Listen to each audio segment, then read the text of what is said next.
Well, good afternoon, ladies and gentlemen. Welcome. We just wait a few minutes, or a few seconds even, while we get the rest of the attendees on board, and then we'll do some introductions and get underway.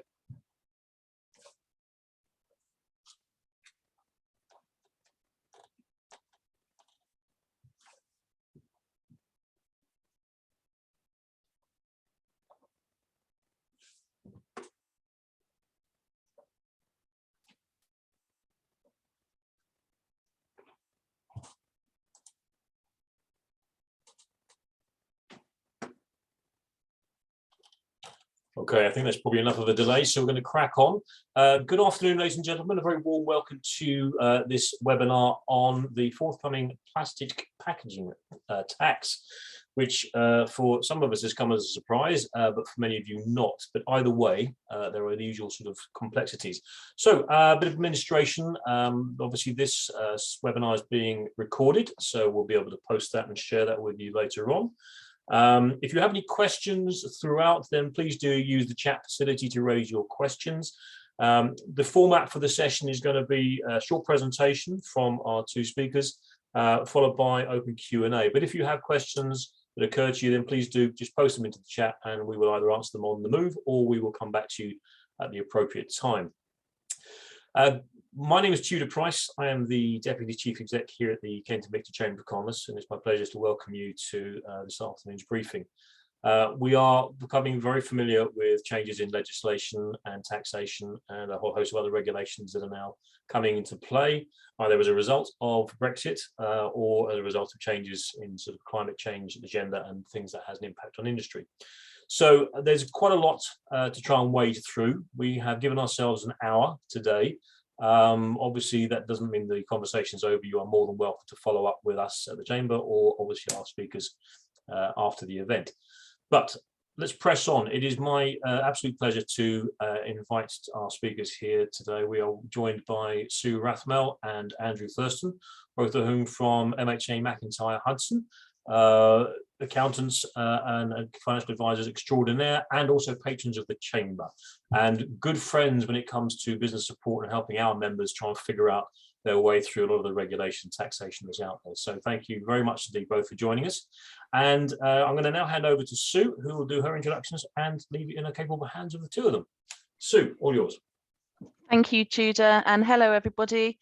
Pleasure to be here this afternoon talking about this new tax that is going to be introduced very soon. And it has kind of crept up on us. We knew about it a while ago, but there's so much going on at the moment that there hasn't been a lot of focus on this, but it is something that businesses need to be very, very aware of. Next slide, please, Andrew. So I am going to start us off, but it is Andrew who is our PPT guru, and he is our customs consultant at MacIntyre Hudson. Very, very knowledgeable about all things to do with importing, manufacturing and customs duty and tax. He is our specialist on this new plastic packaging tax. So I'm going to do a short overview, and then together we'll look at a number of scenarios where PPT will have an impact. Then Andrew will look at some of the more detailed provisions of the tax, deferring it, types of recycling, and then how do you actually calculate the tax and how do you submit your PPT returns. So it's quite a full presentation. Obviously, there's a lot that we don't know yet because the tax is still in its early days, but we're very happy to take questions, as Tudor said. Please do put them in the chat box so that we can make sure we leave enough time for questions and for discussion. So yeah, let's get going. Next slide, please, Andrew. And the next one. So an overview then of the plastic packaging tax.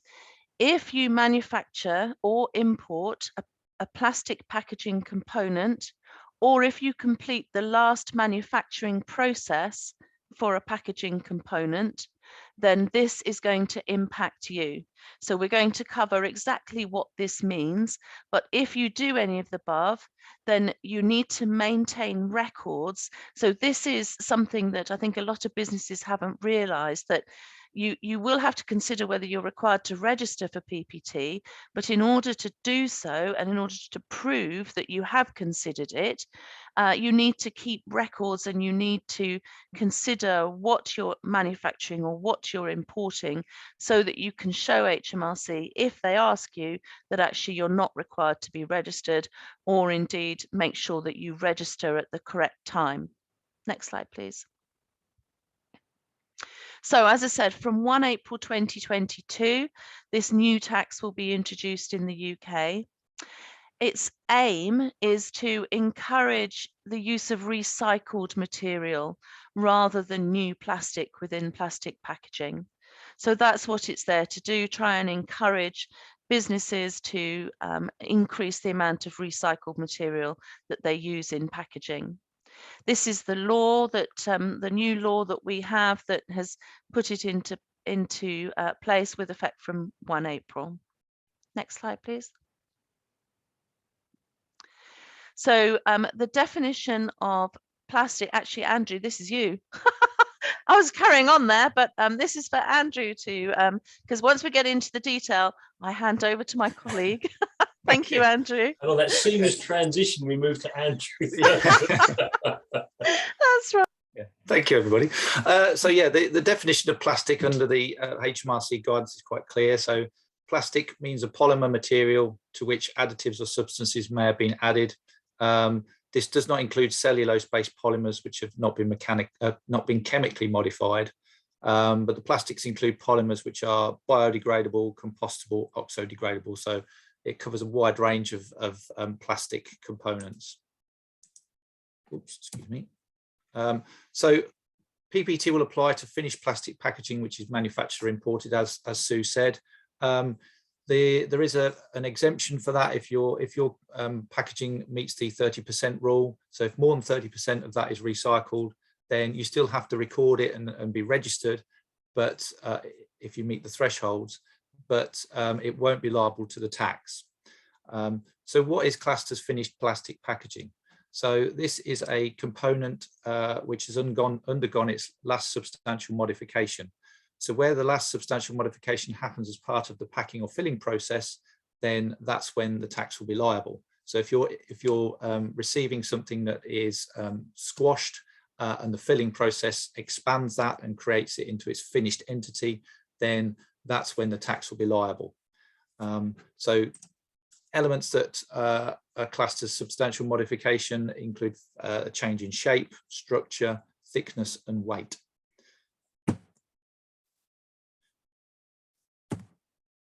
So plastic packaging tax will apply to a number of different products. These are just examples, but things like plastic drinks bottles, ready meal trays, bubble wraps, etc. But also things like bin bags, plant pots, wrapping for that goes around agricultural products. So the big wrap that you get around straw bales and everything like that. Stuff to transport goods from point A to point B, so shrink wrap, all those sorts of elements that are included within this tax if it's carried out within the UK. So what is the tax? So the tax that has been set is £200 per metric tonne, and the liability for plastic packaging tax arises when a chargeable plastic packaging component is either produced in the United Kingdom by a person acting in the course of a business and not a private individual, or imported into the United Kingdom on behalf of such a person. So for point A, the person who produces that component is liable to pay the amount charged. For point B, the person on whose behalf the component is imported is liable to pay the amount charged. So when we're looking at imported, then we're looking at things like Incoterm. So who is the importer of the goods? They will be the ones that are liable to account for the tax. So even if you're not established in the UK, if you're importing under particular Incoterms, then you may still have to account for all of this tax, register and have all the records in the United Kingdom. So the registration process is not in place yet. That's only from the 1st of April, so there's no pre-registration allowed at the moment. But to have to register, you have to meet the threshold of 10 metric tonnes per rolling 12-month period. So it's not just something you have to consider every 12 months. You have to do this on a monthly basis. So you might not hit the tax threshold in month 1, month 2, but by month 3, 4, you may hit the 10 metric ton threshold. So it's something that has to be considered on a monthly basis. So if the company expects to exceed the threshold within that given month, then they must pre-register before the end of the month. The registration is required whether the packaging is liable to the tax or not, as I said. So even if it's got more than 30% recycled content, if you meet that 10 metric ton threshold, you still have to register, but it will be a nil return. There are a number of exemptions. So there are 4 types of plastic packaging that are exempt. So where the packaging is used to transport imported goods safely into the UK, they're exempt from the tax. So transporting multiple sales units or group packaging to prevent damage. Number 2 is where they're used in an aircraft, ship or rails goods stores, because they're sort of outside the scope of this of sort of these sorts of controls. Then anything that is going to be used in that will be exempt. Where they're used for the immediate packaging of licensed human medicine, so the capsules or the packaging for that, they will be exempt from the tax. But if there's some plastic packaging around outside of that that doesn't touch the actual medicine, then they will be liable to the tax. So that's quite a critical point. And finally, point 4, where they're permanently recorded as set aside for non-packaging use. So in this instance, plastic film that we used to coat whiteboard. So they might potentially be used for packaging, but if they're being set aside for non-packaging use, then they're exempt from the tax. There's also exclusions. So there's 3 types of exclusions. So if they're used in long-term storage of goods, so for instance, things like earbud cases, DVD cases, storage boxes, they're not primarily designed to as packaging. They're designed to store goods, but they are made of plastic. They're excluded from the tax. If they're an integral part of the goods, so for instance, printer cartridges, lipstick, the container that contains the lipstick, that would be an exclusion, but the cap that goes on the lipstick would be includable in the tax. Then finally, reuse for the presentation of goods. So things like point of sale elements are excluded from the tax because they're there to sell the goods, not to pack as part of the packing process. So they're the exclusions that are included in the plastic packaging tax. In order to work out the weight of the plastic packaging component, there's a number of things that need to be done.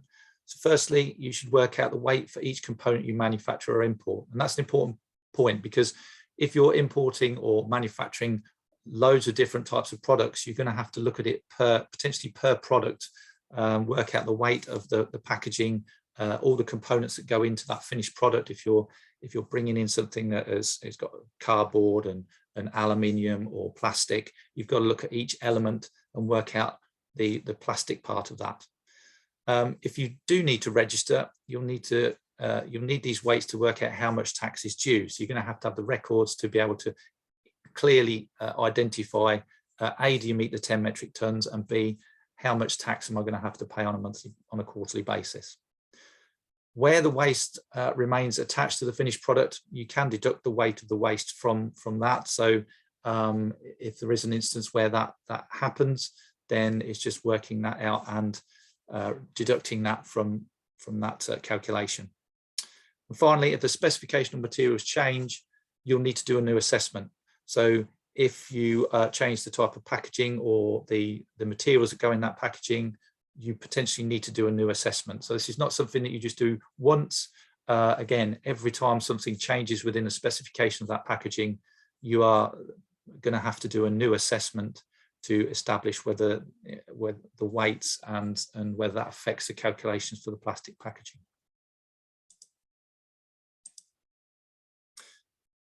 In order to work out the weight of the plastic packaging component, there are 5 methods that have been put into the guidance.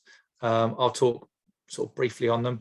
So the first one is the individual component method. So you'll be looking at the individual components within that packaging. So if we take a plastic bottle, you'll have the cap, the bottle, the label. Those will need to be calculated individually, and that creates the weight for that finished component. The sample component method, you can apply a particular sample across a production run rather than have to do it individually. The material inputs, rather than looking at what comes out of the production, you're looking at the total weight of plastic that goes into that production, and then calculate the amount of plastic packaging that is liable from that input point rather than from the output. The verified specification method, it means it's been checked by or been provided to you by somebody separately, and that's been verified independently. And finally, the bulk weighing method, you're looking at weighing a consignment potentially and working out the plastic packaging for that rather than looking at it individually. So it might be that you've got 2 or 3 different methods that you can apply, but it's just identifying which one is the easiest for you to manage, to report against, and to calculate. If none of these are suitable, you can apply to use a different method, but you will need to go to Hmrc to get approval. But it's not to say that we can't use any of these methods, we can't do it. You can apply to Hmrc to get approval to use your own methodology. In terms of the records, so to claim exemption, your records must show how you've worked out the percentage of recycled plastic, provide sufficient supporting evidence that recycled plastic was used, so production specifications, certification from the supplier if you're importing those sorts of goods from outside the UK. Show which dates the evidence relates to, such as the dates that the components were finished or imported. So if you're calculating something or using the evidence, it has to be applicable at that time. You can't use something that was after the fact. It has to be there and available at the time you're looking to calculate the tax. Show which plastic packaging component the percentage relates to, including production lines and production runs. So you've got to specify where that relates to. They must be an accurate reflection of the proportion of recycled plastic containing the output materials of that recycling process. So you've got to have the backup evidence to confirm, we're saying that it's 40%. Have you got the records that support all of that? And also you've got to be able to confirm the source of the recycled plastic. So if you're purchasing those granules or wherever, you need to be able to confirm where they were sourced from, so that Hmrc could potentially go to that company and verify that that recycled plastic does meet the criteria for the tax. An important part of the whole process is due diligence. So this must be completed at least annually, and records retained to evidence these checks. So even if you're not liable to pay the tax yourselves, if you're receiving plastic packaging that the tax should have been paid on, you are involved in this due diligence process. Otherwise, you could be jointly and severally liable for any tax and penalties if you fail to make sure that the tax is accounted for. So I won't talk too much on this, but depending on whether you're looking at the 30% recycled plastic or not, there are additional things if you're looking to evidence that the goods meet the exemption for the 30%. But basically what we're looking at is confirming that you've got, that the supplier has accounted for the plastic packaging tax, that if there is a 30% element, that you've got the backup evidence to support that meets the criteria. So just because you're not necessarily manufacturing or importing the plastic packaging, but you're involved in the supply chain with plastic packaging, you still got an element of due diligence to make sure that you don't fall foul of the Hmrc regulations and end up being liable for the tax. Back to you, Sue. Thank you, Andrew. And just to say that I'm looking at the questions as they come through. Some good questions. Do please keep them coming. One thing I would say is just to warn you that we may not have the answers because this is new. We do have access to Hmrc via an email sort of question and answer type thing. But Andrew, that's taking quite a while, isn't it, for answers to come back if indeed they do? Yeah, it's taking between a week and 2 weeks for them to come back with a response to the queries that we've got. So yeah, I've sent a couple of queries over, one to do with what they class as a component as opposed to a finished product. And they've come back and said, if you've got, say for instance, a plastic bottle, you've got to confirm the plastic for each element rather than the finished product. And 30% rule equates to each individual component as opposed to the whole thing. So yeah, they are able to answer the question. So if there's anything that is technical, then we do have that option to go to them and get a clarification. Okay, some of the questions I think we might need that. So as I said at the start, we're going to look at a couple of scenarios and take you through how the tax would apply in these scenarios. So scenario 1 relates to importing. The next slide, please. And this is our scenario. So company A is manufacturing soft drinks in France. B is the UK subsidiary of A and sells into the UK. And company A sells on average 100,000 units, 12 packs of 10 different types of drinks products per month. So the questions that Andrew's going to answer is, who is liable for the PPT and what needs to be done to establish if PPT registration is required? Andrew. Okay, so if we take the first one, so who is liable for the PPT? So if you're importing goods into the UK, this very much depends on the Incoterms. So if the scenario was that company A, the manufacturer, was sending those goods over to the UK under the DDP Incoterm, that means company A is liable to the PPT, because at that point, under the Incoterms, they are the importer. So they are declared as the importer on the UK Customs Declaration, and they would have to account for the plastic packaging tax. If the sale was anything other than DDP, so for instance, delivered at place, then their customer, company B,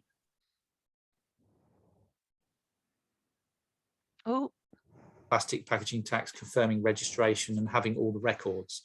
So it's something to be considered as part of the process. In terms of point 2, so what needs to be done to establish if PPT registration is required? The following data is the sort of information that needs to be collated for each product that contains the plastic. So look at the gross mass of the packed product initially, the net mass of individual units, and work out the weight of the plastic packaging. So simplistic terms, if you wanted to identify whether you meet the 10-ton threshold, if you took the gross mass over a 12-month period and that was less than 10 tons, then you're not going to hit the 10-ton threshold. If you're above that, then obviously then you're looking at the net mass of the individual units to identify the amount of packaging that is imported, and then if necessary look at the weight of the plastic packaging. So if you're importing things like cardboard and metal and other elements, you're taking that out. So it's like a 3-stage process to work out, do I need to register? So a percentage can be applied across the product for calculating the plastic content each calendar month. And this builds towards confirming the monthly plastic content for calculating the plastic packaging or confirming if registration is required. So the important thing is to have, do that initial analysis and then confirm, do I need to do anything more? And at the point of thinking, well, I might hit 10 tons at some point, I need to have all these records in place. And obviously you need to have sufficient records, but it's having that initial evidence. Do I need to worry about this or not? Okay, brilliant. So our second scenario, that was importing. Our second scenario is manufacturing. Next slide. So in this scenario, we have a UK manufacturer of molded plastic packaging, and they're selling to companies in the UK and in the EU who are using the packaging as part of their process for creating finished products. And our example is a box of chocolates. And again, our questions here: who's liable for the PPT? And well, I'll let Andrew carry on. Answer that one. You've changed the format. Yeah, sorry about that. So yeah, in this instance, the manufacturer is liable for the plastic packaging because it's in its finished state. So where I talked about, if it was compressed and it then expanded as part of the filling process, that would be the responsibility of the packer. In this instance, because it is molded and all you're doing is putting the chocolates into the product, the plastic packaging tax will be liable at point of manufacture. So when it'll be the manufacturer that has to establish, do they meet the 10-ton threshold? So if they're selling to various companies in the UK, they're going to have to look at their business as a whole, not just for the individual companies that they're selling to. So for products that are going to the EU, if they're designated for export, so they're for a particular customer, they're for a particular product, they know they're going to leave the EU, then there is you can defer plastic packaging tax, which we'll touch upon in a moment. But it's, again, they will fall under these regulations for calculations of the 10-ton, but there might be, once you get registered, the element of deferral for those sales to EU customers. In terms of what needs to be done to establish the plastic packaging registration, the following is sort of recommended to be collated for each product. So if you use the material inputs or bulk weighing method to calculate the total plastic in a production run, that would potentially be the easiest way of doing it. But it's not the only way of calculating. Like I said before, there might be 3 or 4 different ways of calculating the packaging content. If you're looking at the 30% recycled rule, then you might find that a different way of calculating the tax is easier because of that. So for the 30% rule, production records should confirm the content of recycled material in the production run. So if you're manufacturing it, you obviously know where your recycled content is coming from, is having that backup. So production records that confirm this goes into this production run, then backing that up with certifications and purchase records from those suppliers, confirming what the plastic was, what the recycled content was, is it recycled or not, so that Hmrc have that full audit trail to evidence that the 30% rule has been met.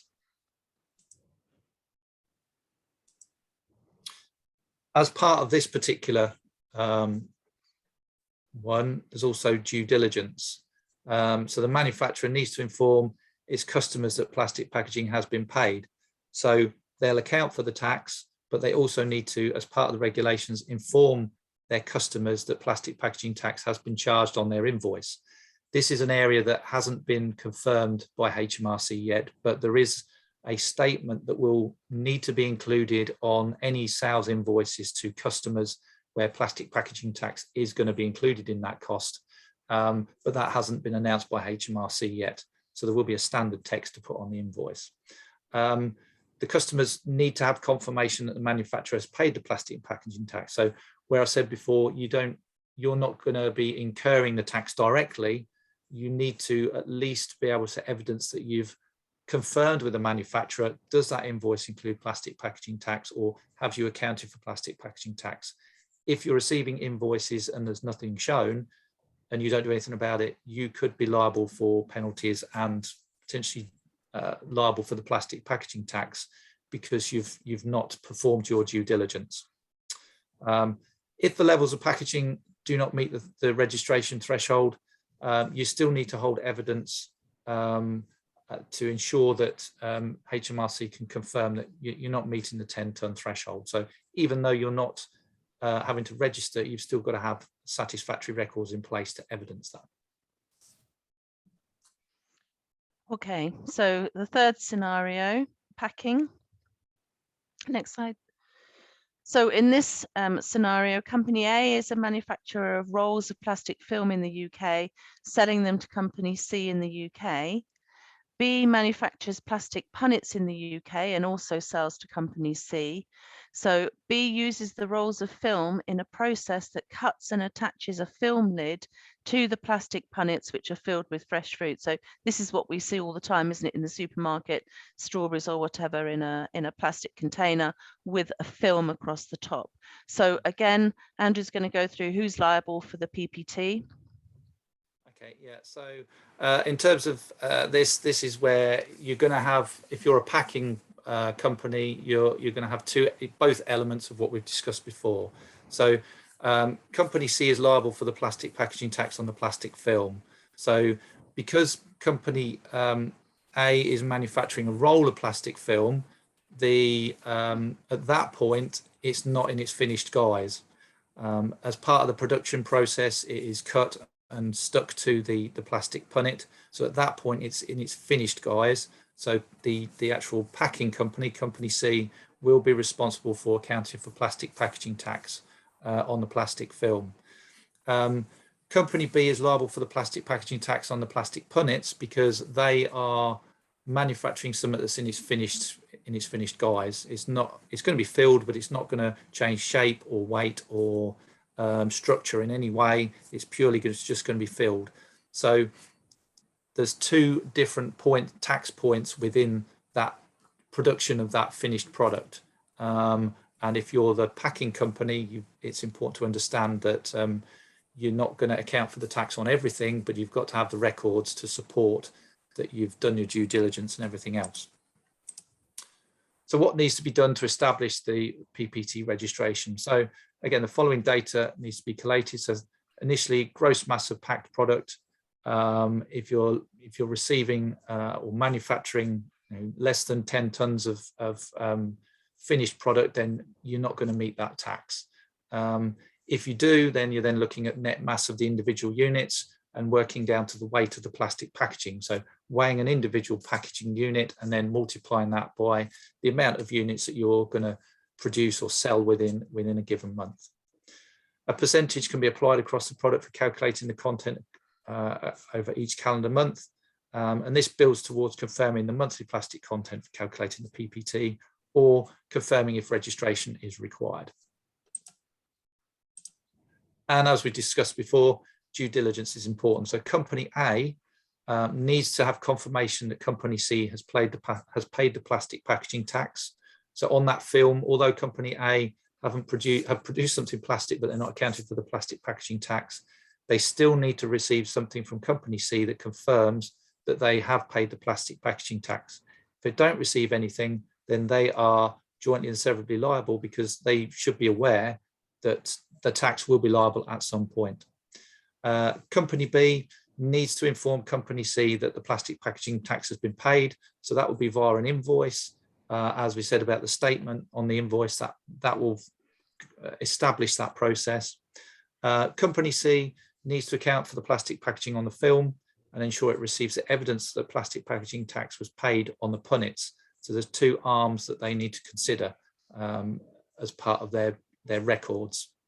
So if the levels of packaging do not meet the registration threshold, evidence still needs to be retained by all parties to ensure that Hmrc can audit that and make sure that the correct tax is accounted for or that they're not up to that level. Okay, so if we move on to deferring the tax. So you can defer the plastic packaging tax if you intend to export the packaging from the UK and you intend to export packaging within 12 months. So there is a time limit to this. So if you're manufacturing a plastic component that you are selling to an EU company, you're intending to export that. So you can defer the tax, but you have to make sure that that packaging has been exported within 12 months. So evidence of export, usual evidence of export, so export declaration, invoice, freight, paperwork, etc. So that would defer that tax. So it's not that packaging isn't staying in the UK, therefore it's not liable to the tax. If the destination is not known at the time of manufacture, then the plastic packaging tax is due. So you might be manufacturing a standard product, it might get exported, you still have to account for the plastic packaging tax. So a credit can then be requested once the packaging has been exported.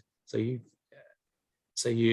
you then get an order, you've got the evidence that the goods have gone, you would claim a credit on your PPT return. For packaging that's manufactured and sent to a UK customer who later exports the packaging, then the manufacturer can apply for a credit on receipt of the export evidence. So this is where it's discussions with your customers if you're manufacturing that product.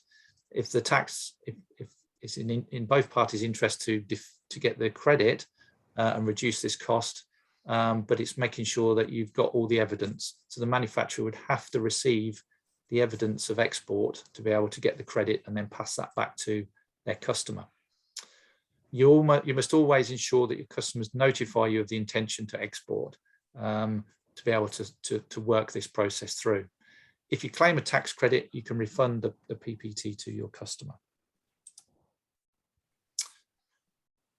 Types of recycling. So under the plastic packaging tax regulations, there are specific types of recycling that can be considered as part of the 30% assessment. So they are recovered material. So this is pre-consumer plastic or post-consumer plastic that's been collected and recovered as a material input. Then we've got pre-consumer plastic. So this is plastic which is recovered from waste generated in the manufacturing process. So it might not have been used, it's waste, it's ground down. It can't just be repurposed within that manufacturing process. It has to have gone through a recycling procedure to be then put back in. So it's if it's just melted and re-put in, it's not necessarily going to be allowed because that's known as scrap. So it has to have gone through a particular process to be then classed as recycled to be put through again. So that's an important thing to consider. And finally, there's post-consumer plastic. So this is plastic generated by the end user of the product. So this is what we normally see. So household waste, if it's then put through the recycling process, ground down and put into a future product, that is considered to be recycled content. Now, if we look at the calculation of the tax and the plastic packaging tax returns, so the following data must be collected for each product containing plastic. So the gross mass of the packed product, the net mass of individual units, and the weight of the plastic packaging. So these are the three elements that need to be calculated and evidenced as part of the whole process. The percentage can be applied across the product for calculating of content across each calendar month, and that builds towards confirming the plastic packaging or confirming if registration is required. So as part of your pre-registration, you need to do this work and have the evidence to establish whether you need to be registered or not. So this is the initial process that you need to go through or to work out whether you need to be registered.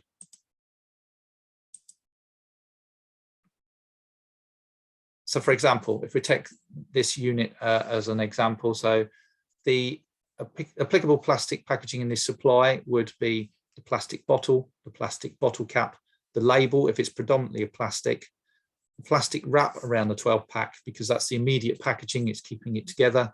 That is also liable to the plastic packaging tax, and potentially the wrapping required for transporting the goods if it's just in the UK. If it was imported, the last item is potentially excludable from the tax. So if we take this as an example, so you've got a bottle of 550 millilitres, the weight is calculated. So the gross weight, including packaging, is 3,218. Content liable to plastic packaging tax is 92 grams. So if you imported this before registration of 108,000, you would then look at how that would be calculated over a 12-month period. So if a company imported 3.25 million units, the plastic content would be 299 tonnes, and that would be an annual plastic packaging tax of £59,800. So on the face of it, it doesn't sound like a great deal, £200 per metric tonne. But when you base it upon the physical plastic content and the value of the plastic content, it can be quite significant. The plastic packaging tax returns are on a quarterly basis. They're fixed, so they're in line with the standard VAT returns. So June, September, December, March. We don't know all the details on what needs to be put on the returns. What we do know is that they need to be submitted and any tax paid no later than the last working day of the month following the end of the accounting period. there is specific detail that's required, but the format of the returns, it's all going to be online through the .gov website. So that element is still a bit of an unknown. But if you did want to know the information, there is a link available that gives you more information on that. In terms of the records, so for each plastic packaging return, a company must be able to evidence the following. So a breakdown of the weight of the plastic packaging components finished or imported in each period, the weight of plastic packaging that's exported and which tax has been deferred, a breakdown of the weight of any plastic packaging for which a credit is claimed, whether it's been exported or converted into new packaging components, and all weights must be recorded in tons, kilograms and grams. And if you click on the link that's on there, you'll be able to get through to the details on what's required on the record on the plastic packaging return. Okay, that's the end of the presentation, so I'll pass back to Sue. Okay, that's brilliant. I was just about to interrupt you and say we've got quite a few questions, but I knew you were close to the end. Brilliant. Okay, so that was a pretty quick run through. We've got lots of questions for you, Andrew, some of which I think are very specific, some of which not quite so specific. So let's start. Hang on, let me see if I can get this to the top. Andrew, can I invite you to stop sharing the screen? There we go, lovely. Bring that back up. That's perfect. Thank you very much indeed. Over to you, Sue. Sorry. Okay, no, that's right. So does it apply to silicone, rubber, etc.? Well, if it's rubber, it's, as far as I'm aware, it's exempt from the tax. Again, it would depend on if it's a mixture. It's looking at what is the majority. So if the majority of the content was plastic, and the plastic falls within the plastic packaging tax overview, then yes, it would be liable to the plastic packaging tax. But it's looking at what the specification of that product is and determining does that fit within the regulations. And that's where what you were saying about having to review all products and the ingredients, etc., that have gone into them, if that's the right word, that's what's really important here, isn't it? Yeah, so if you've got a mixed material product, if you've got something that is majority plastic, it falls within the tax. But if you've got plastic within something and the majority material is cardboard or metal by weight, we're talking about, then it's not part of the tax. So it's looking at, well, yes, we might have plastic packaging, but if it's within a plastic or component, is that the majority? If it isn't, then we don't need to worry about it. And that's the issue. You're looking at it by product basis, component basis. You're breaking it right down, and that's the work that's required just to establish whether the products are liable to the tax or not. Okay, and that work has to be carried out. So something that needs to be done in advance, effectively. Yeah. Another question: if we import goods that are, say, bubble wrapped, and yeah, I think you've just covered this in the last bit, but if we import goods that are, say, bubble wrapped, are we exempt? Well, it depends on what's in the products. If there's plastic packaging within the products themselves, then that's going to be liable to the tax. So you'll have to calculate whether you hit the 10-ton threshold. The bubble wrap, if it's immediately round to hold it in place, then it will be liable to the tax. But if it's used in the international transportation, and so for instance, it goes round the actual pallet to hold it all in place, then that's excluded if it's being imported. Andrew, can I just want to jump in there, Sue, because I've got a question which is relevant to that. Because obviously we deal with commodity codes, as do you, for import-export declarations and stuff like that. How is this going to be sort of enforced? Because clearly there's going to be a lot of subjective opinion as to whether it counts as international transportation protection or whether it is part of the integral part of the products and stuff like that. Good question. So obviously, if it's something that the most obvious thing would be is if it's something that is put round the pallet to fix the boxes, if we take a pack of boxes, cardboard boxes, if it's put round the pallet and the boxes to keep that in place, then that's for transportation purposes, which if it's being imported into the UK is outside the scope of the tax. If that was within the UK, it would be part of the tax because it's within the UK. So there's two elements to it. But if it was the wrap that goes around, like I showed with those bottles, that is to keep that is an immediate packing, therefore it is liable to the tax. I just want to follow up on one thing. There isn't a question there, but when I'm talking, I don't just jump in very quickly. It was to do with, obviously, a lot of questions we've seen here reference the fact that it'll be the supplier, will be responsible, if you like. But and my question was earlier around whether or not this is an EU tax. Is it likely at this stage then that if you're importing goods from abroad, that they're not seeing this as a problem from their point of view? They're going to it's a UK problem and therefore it'll be down to the importer. Is that likely to be how things are perceived in the moment? At the moment, yeah, there is the EU are moving on with this initiative as well. And there are a couple of countries that have set things up. Spain and Italy, I know, are progressing their plastic packaging tax equivalent, and they're slightly different. The problem is that they've all got their own slightly different rules. So we've set up 30%, 10 metric tons, etc. There's not an international standard. So if you're a UK company exporting, for instance, under delivered duty paid terms into Europe, and you're going into various different countries, this could be a minefield for you, because you're going to have to consider the various different plastic packaging tax regulations once they're all set up. And that's where the Incoterms become important. It's, can we avoid that?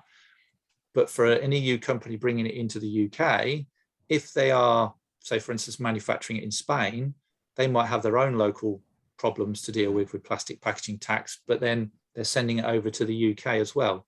So I think longer term, this is going to become a bigger worldwide issue. But obviously we're in front of a lot of countries at the moment. That's great. Thank you. Sorry, Sue, I'll leave you. Oh, that's okay. No problem.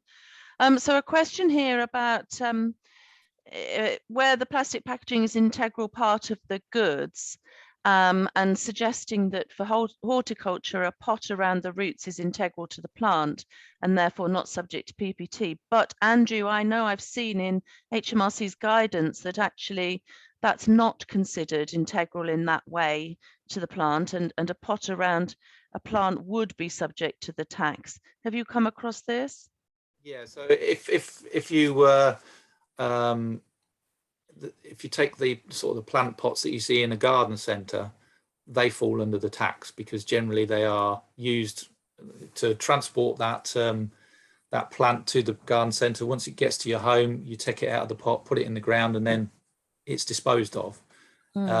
If you're using it in sort of agriculture, it's whether it would be classed as something that could be reused, or it's just a transport device. I'd have to see exactly what it was that the product that was involved, and then query that, because agriculture is slightly different. It's not necessarily going to be single use. So, but certainly plant pots that are goes into garden centres, they fall under the tax.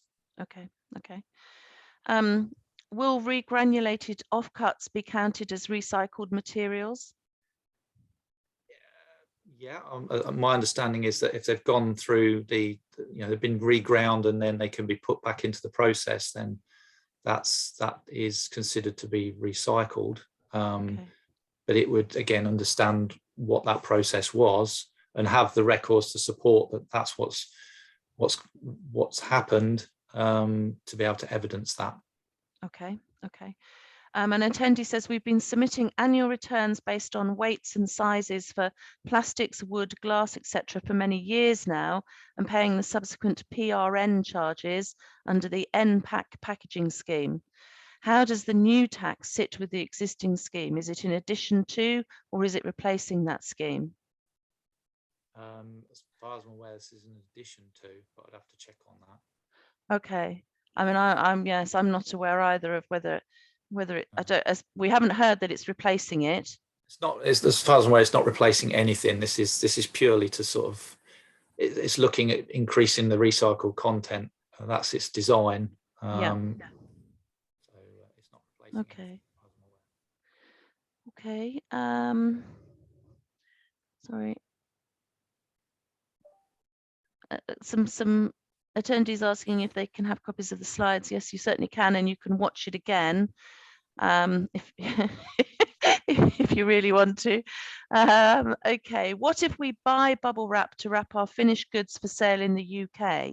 Surely the bubble wrap manufacturer should pay the PPT. Yeah.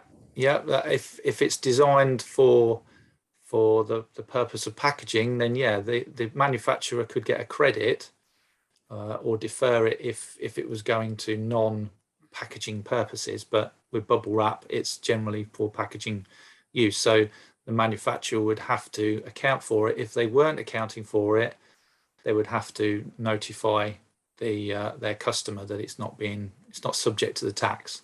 But yeah, generally bubble wrap would be at point of manufacture. So the customer would receive an invoice with a statement confirming that the tax has been included.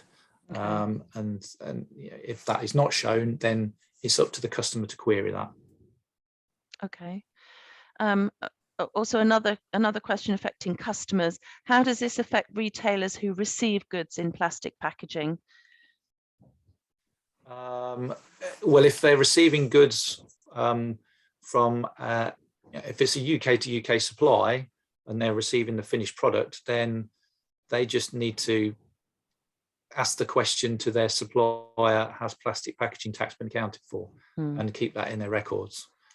Because the supplier will either be assembling it and accounting for plastic packaging tax, or will have incurred plastic packaging tax as part of that supply chain. So it's feeding it through. Yeah. So it's just the due diligence part of, we've purchased this, it's got plastic in it, has plastic packaging tax been accounted for? Because if it hasn't been, then they also become liable, don't they, Andrew? Yeah, there's this jointly and severable liability. If you ignore the fact that you think that it might be liable and you've not asked any questions, and it turns out they should have paid the tax and it wasn't accounted for, then yeah, you're potentially jointly and severably liable. So it's just a matter of asking that question. Well, this has got plastic packaging in it. Has this been paid for? Or reviewing contracts and saying, look, plastic packaging tax must be accounted for where appropriate. I think that's one of the big things with this tax, is how it's laying responsibility on both sides, if you like. We haven't seen this before, have we? In VAT, for example, if you're not charged VAT by the vendor, you've got no obligation to pay that VAT over to Hmrc, or even to check that it has been paid. So this is something quite new, really, in the world of taxation. I think it's a way of trying to get everybody who needs to be registered to register. Yeah. Even if they don't do it themselves, then somebody has to query it, and that pushes them to be registered, or at least look to have the records to register. Otherwise, it makes it difficult then to identify who should be registered.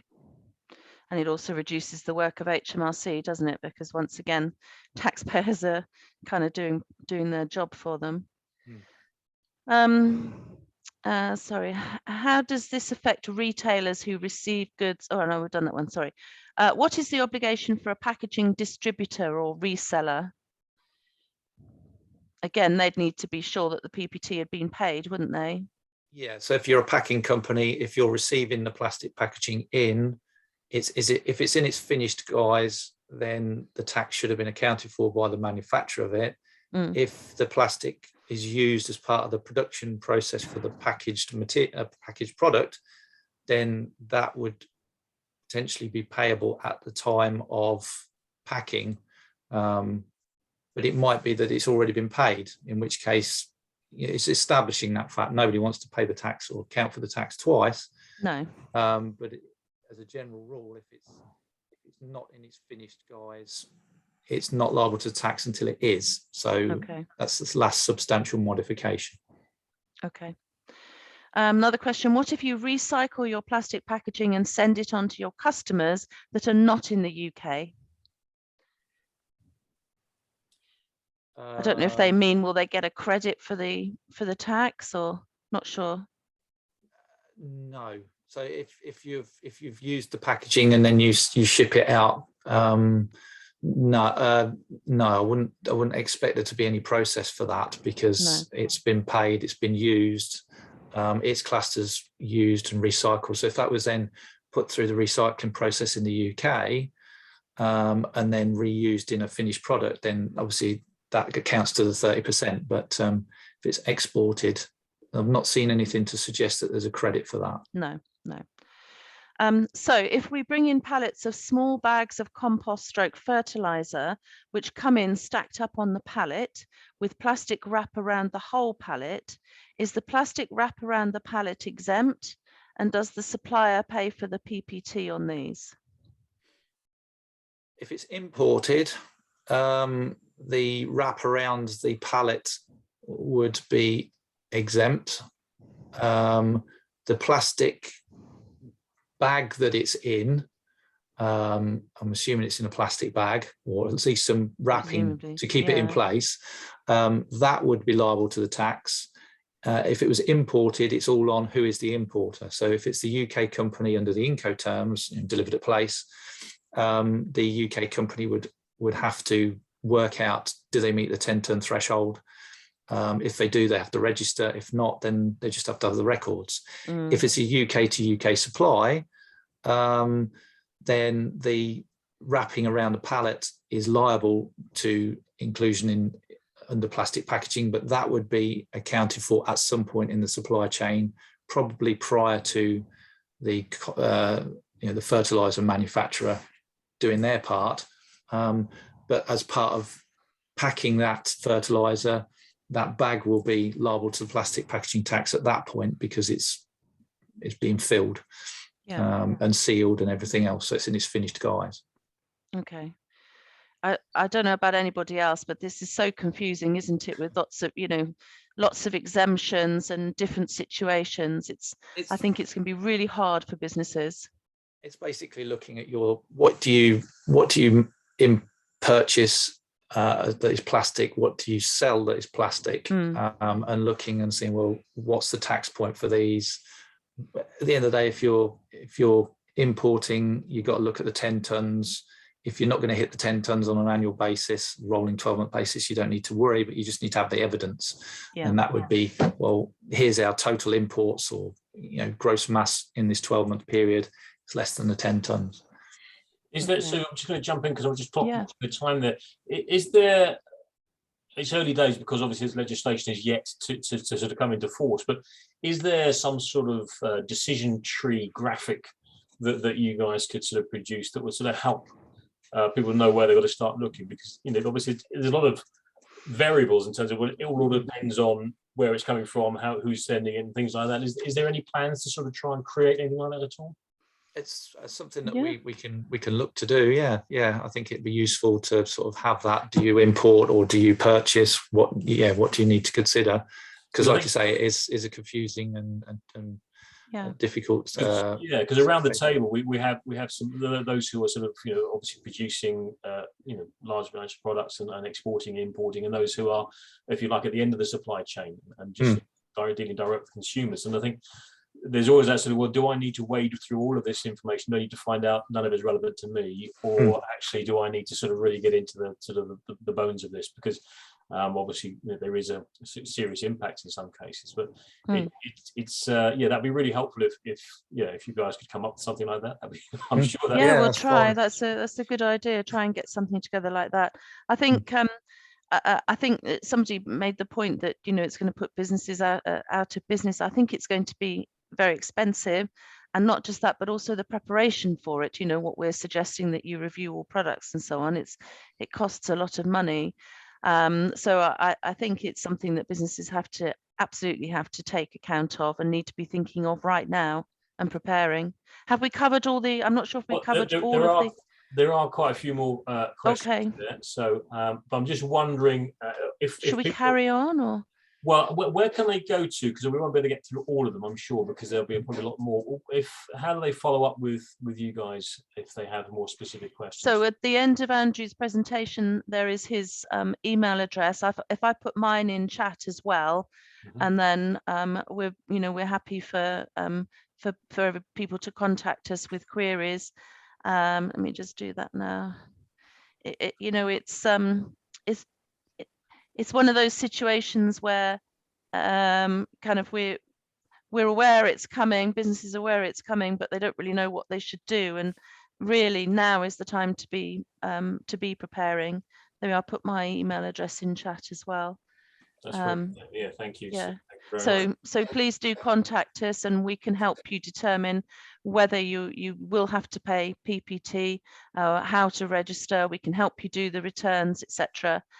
So do get in touch with us. Happy to help. Sue, Andrew, thank you very much. I think that I guess the first thing to keep in mind is clearly the intention here is to move everybody to use more recycled packaging. So I guess if we can get to that particular point, or incorporate more recycled plastic into your products, then hopefully that will mean that you haven't got to worry about any of this nonsense. But if you're not in that position, then obviously, you've got a job of work to do. The second thing was clearly make sure that you're talking to your suppliers, find out if they are compelled or inclined to do anything for you, because it sounds like there's a lot of work for a manufacturer to have to sort of try and do to measure and record, and of course look at your Incoterms to make sure you know who's going to be responsible here. And secondly, if you're not sure, then please do hit the keyboard and send some questions through to Andrew and Sue, because clearly they are the people to know right now. Ladies and gentlemen, I'm going to bring things to a close here. I know we haven't covered all the questions. I'm sure there'll be a lot more that will occur to you as time goes on. The slides and the recording will be made available through the usual channels. But for now, Sue and Andrew both, thank you very much indeed for giving up your time and joining us here today. We would not be able to navigate these sort of things without your help, so thank you. Delegates, ladies and gentlemen, thank you very much indeed for joining us this afternoon. Thank you to Molly for working behind the scenes, making sure everything's running smoothly. Please do join us again, but for now, I wish you the very best this afternoon. Thank you very much and goodbye.